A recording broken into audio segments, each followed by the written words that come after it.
सो जय श्री राम दोस्तों, अब हम करेंगे क्वेश्चन नंबर 8। क्वेश्चन नंबर 8 में क्या बोला है कि prove that union of two subspaces is subspace if and only one of them is a subset of other. ठीक है, इसी क्वेश्चन को मैं इस तरह से बोल सकता हूँ कि अगर W1 एक सबस्पेस है, W2 एक सबस्पेस है, तो हमें प्रूव करना है कि इन दोनों का जो यूनियन होगा वो भी हमारे पास एक सबस्पेस होगा इफ़ एंड ओनली W1 या तो W2 में कंटेन कर जाए या W2 W1 में कंटेन कर जाए तब। ठीक है, इस क्वेश्चन को मैं थोड़ा सा और अच्छे से समझाता हूँ। ठीक है, जैसे मैंने लिखा यहाँ पे W1 और यहाँ पे लिखा W2, दोनों क्या है, सबस्पेस है। मैं इसके 5 एलिमेंट्स ले लेता हूँ, इसके 5 एलिमेंट्स सपोज करता हूँ। ठीक है, कि भाई एक सबसेट है, सबस्पेस है, इसमें मैं 5 एलिमेंट ले लेता हूँ, 0 1 2 3 4। ठीक है, ये मैंने इसके 5 एलिमेंट ले लिए। W2 से भी मैंने 5 एलिमेंट ले लिए, 0 5 6 7 8। अब यहाँ पे 0 मैंने कॉमन रखा है क्योंकि 0 हमारे पास होना ही चाहिए क्योंकि एडिटिव आइडेंटिटी है। ठीक है, तो दोनों में कॉमन होता है 0, बाकी मैंने अलग अलग लिए हैं। ठीक है, तो जब हम इसका यूनियन करेंगे हमारे पास क्या आएगा, W1 यूनियन W2, तो हमारे पास क्या आएगा, 0 1 2 3 4 5 6 7 8, ये आ जाएगा। ठीक है, तो यूनियन में हमारे पास क्या होता है कि जो रिपीटेड एलिमेंट्स होते हैं उसको एक ही बार लिखते हैं। जैसे 0 यहाँ पे भी है, 0 यहाँ पे भी, तो एक बार लिखना है और बाकी सारे एलिमेंट्स लिखने हैं। तो देखो, हमें इस सेट के बारे में पता है कि ये हमारे पास एक सबस्पेस है। ठीक है, इस सेट के बारे में पता है ये भी एक सबस्पेस है, बट ये जो नया सेट बना इसके बारे में हमें नहीं पता कि यह सबस्पेस है कि नहीं है, और इसको फाइंड आउट करने का कोई तरीका नहीं है। ठीक है, तो इस तरीके से जब हम करते हैं तो हमारे पास सबस्पेस नहीं प्रूव होता है। इसीलिए जो यहाँ पे बोला है ना कि या तो हमारे पास W1 W2 में कंटेन करना चाहिए या तो W2 W1 में कंटेन करना चाहिए। यहाँ पे ये दोनों एक दूसरे में कंटेन नहीं कर रहे, और अगर क्या हो ये एक दूसरे में कंटेन करें, मैं आपको इसको दिखाता हूँ करके। जैसे एग्जांपल लेते हैं कि हमारे पास ये भी एक सबस्पेस है, ये भी एक सबस्पेस है, इसमें मैं 5 एलिमेंट ले लेता हूँ, 0 1 2 3 4, और इसमें मैं 3 एलिमेंट लेता हूँ इसी सेट से। ठीक है, तो इस सेट से मैं 3 एलिमेंट इसमें भी ले लेता हूँ, तो 0 तो होगा ही होगा, और यहाँ पे ले लेते हैं 2 ले लेते हैं, 4 ले लेते हैं। ठीक है, तो यहाँ पे क्या मतलब हुआ कि W2 हमारे पास W1 में कंटेन कर रहा है ना, क्योंकि इसके जो एलिमेंट्स है वो यहीं से लिए हुए हैं। इसका मतलब ये हुआ कि भाई W2 W1 में कंटेन कर रहा है। तो हमने बोला आइदर और की कंडीशन है, मतलब यहाँ पे कोई भी एक दूसरे में कंटेन कर सकता है। तो मैंने यहाँ पे लिया कि भाई W2 W1 में कंटेन कर रहा है।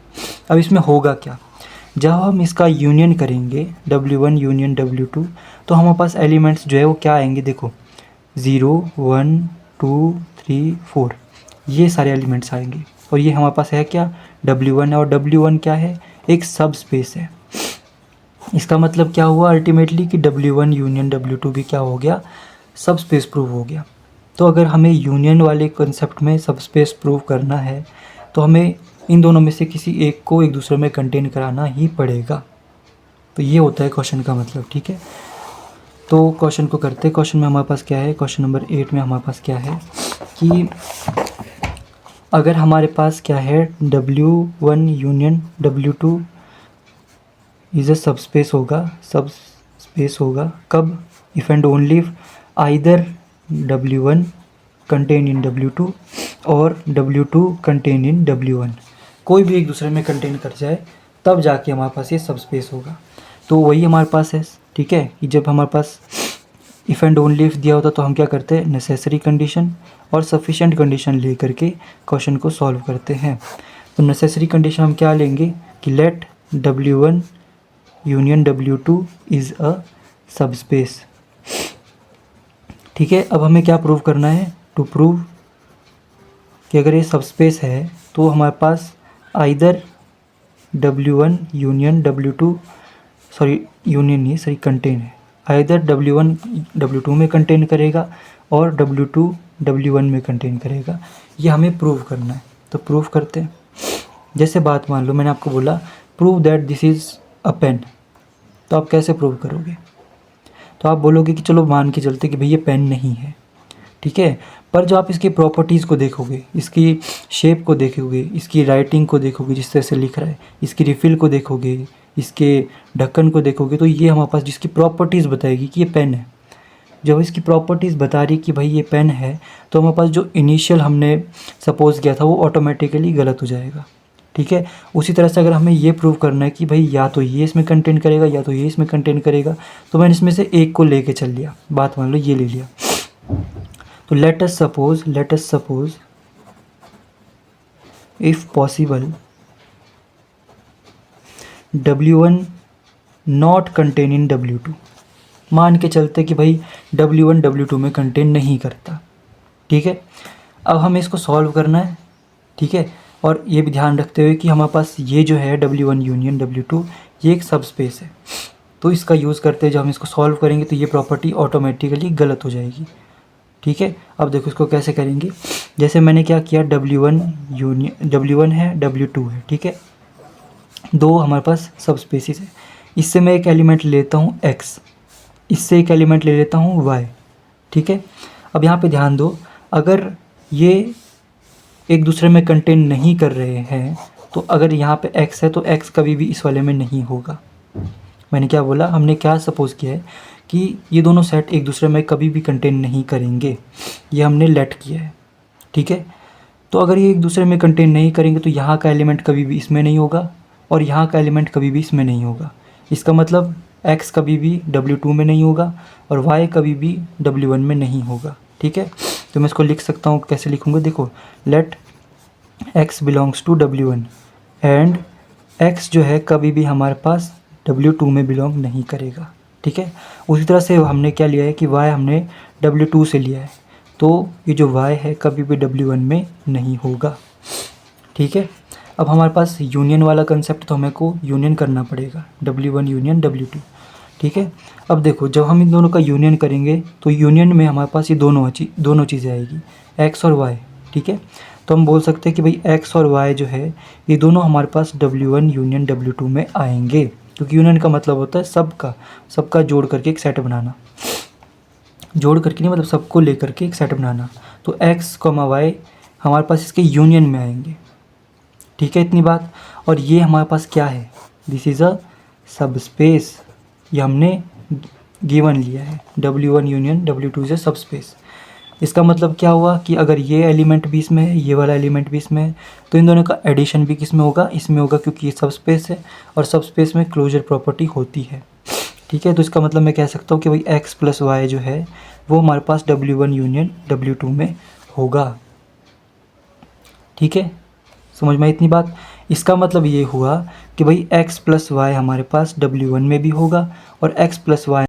सो यार बीच में कॉल आ गई थी, पता नहीं मैंने कहाँ तक पढ़ाया, तो क्या था कि हाँ, इन दोनों का जो एडिशन है वो भी इसमें होगा, तो ये X प्लस वाई W1 में भी होगा, X प्लस वाई W2 में भी होगा। ठीक है, अब यहाँ पे हमारे पास क्या करना है, हमें बेसिकली ये जो हमने लेट किया है ना, इसको हमें गलत प्रूव करना है।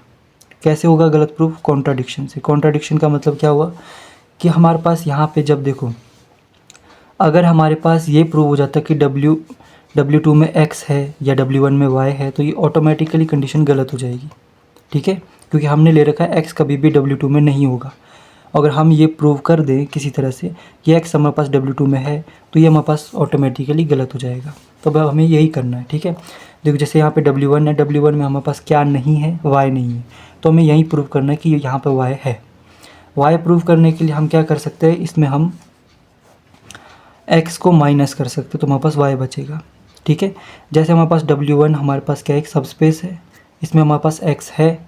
ठीक है, तो हम क्या कर सकते हैं, एक एलिमेंट ये हो गया X प्लस वाई, इस पर मैंने माइनस कर दिया X को। ठीक है, तो ये भी हमारे पास W1 में बिलोंग करेगा, इसका मतलब Y भी हमारे पास किस में बिलोंग करेगा, W1 में, विच इज़ अ कॉन्ट्राडिक्शन, ये नहीं हो सकता है। उसी तरह से यहाँ पे W2 में हमारे पास X नहीं था, तो हमें यही प्रूव करना कि यहाँ पे X है, तो हमें क्या करना पड़ेगा, Y को माइनस करना पड़ेगा। पर Y तभी माइनस होगा जब हमें ये पता होगा कि Y इसी का एलिमेंट है, तो Y इसी का एलिमेंट है, तो W2 में Y है, मैंने यहाँ पे क्या कर दिया, Y को माइनस कर दिया। ठीक है, तो यहाँ पे हमारे पास क्या आ गया, X हमारे पास W2 में आ गया, जो कि हमारे पास फिर अगेन क्या हो गई, कॉन्ट्राडिक्शन हो गई। तो इसका मतलब ये हुआ कि हमने जो इनिशियल में ये हमने जो सपोज़ की थी, ये हमारे पास क्या है, गलत है। तो हमारे पास क्या हो गया प्रूव कि W1 हमारे पास W2 में कंटेन करेगा। ये हमने प्रूव कर दिया, ठीक है। तो नेसेसरी कंडीशन हो गई। अब हमने क्या करना है, सफिशिएंट कंडीशन करनी है। सफिशिएंट कंडीशन हमारे पास क्या होती है कि जो राइट हैंड साइड में हमारे पास है इसको हमें लेट करना होता है और इसको हमें प्रूव करना होता है। तो इसको मैं आपको अगले पेज में कराता हूँ। तो हम लेट करेंगे कि let W1 contained in W2 और W2 कंटेन्ड इन W1, ठीक है। टू प्रूव हमें क्या करना है, टू प्रूव हमें करना है कि W1 union W2 is a subspace, ठीक है। तो प्रूफ में करते, देखो हमें कभी भी किसी को प्रूव करना है कि वो सबस्पेस है तो हमें एक कंडीशन के बारे में पता है। अगर alpha x plus beta y हमारे पास उस सबसेट में आ जाता है, ठीक है, किसी भी सबसेट में, जैसे यहाँ पे ये है तो W1 W2 में आ जाता है, तो हमारे पास ये वाला सेट ऑटोमेटिकली सबस्पेस हो जाएगा। तो हमें बेसिकली इस वाले कंडीशन पे ध्यान देना है, इस वाली कंडीशन पे, ठीक है। तो पर उससे पहले हमारे पास ये हमें बताना पड़ेगा कि W1 यूनियन W2 की खाली नहीं है। ये जो एक सेट है दिस इज़ नॉट एम्प्टी और ये हमारे पास वेक्टर स्पेस का एक सबसेट है। ये दो कंडीशन पहले बतानी होती है। तो हमने क्या बोला कि देखो W1 में हमारे पास आइडेंटिटी है, ठीक है, 0 बिलोंग्स टू W1 और 0 बिलोंग्स टू W2। तो हमारे पास इन दोनों का जो यूनियन होगा उसमें कम से कम एक एलिमेंट तो है ही जो कि होगा 0, ठीक है। तो W1 यूनियन W2 में हमारे पास 0 होगा। इसका मतलब W1 union W2 is not empty, पहली बात हो गई। दूसरी बात हमारे पास क्या है कि W1 यूनियन W2 हमारे पास हमें प्रूव करना है कि ये हमारे पास वेक्टर स्पेस का एक सबसेट है, तभी हमारे पास ये अगेन एक सबस्पेस बनेगा, ठीक है। तो ये प्रूव हमें करना है, ये मैं टू प्रूव है। तो देखो W1 वेक्टर स्पेस में कंटेन करता है क्योंकि ये सबस्पेस है। उसी तरह से W2 भी हमारे पास वेक्टर स्पेस में कंटेन करता है। तो इन दोनों का जो यूनियन होगा वो भी हमारे पास किस में कंटेन करेगा, इसमें कंटेन करेगा, वेक्टर स्पेस में। तो ये भी हमने प्रूव कर दिया। अब हम मेन क्वेश्चन के ऊपर आते हैं। मेन हमारे पास क्या चीज़ थी कि ये हमें प्रूव करना है, ठीक है।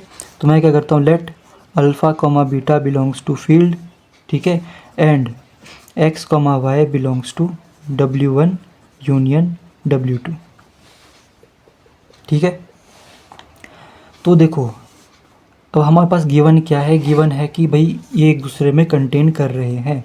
इसका मतलब ये हुआ, जैसे मैंने बोला कि W1 कंटेन कर रहा है W2 में और W2 कंटेन कर रहा है W1 में। इसका मतलब ये हुआ कि जो एलिमेंट इसमें है वही एलिमेंट इसमें भी है और जो एलिमेंट इसमें वो एलिमेंट इसमें भी है।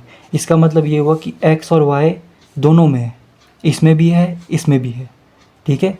तो हमारे पास यहाँ से क्या पता लगा, गिवन से हमें क्या पता लगा कि x और y हमारे पास W1 में भी है और x और y हमारे पास W2 में भी है, क्योंकि ये गिवन है कि एक दूसरे में कंटेन कर रहे हैं, ठीक है। और W1 क्या है, एक सबस्पेस है। W2 क्या है, एक सबस्पेस है। सबस्पेस में ये वाली प्रॉपर्टी हमेशा होती है।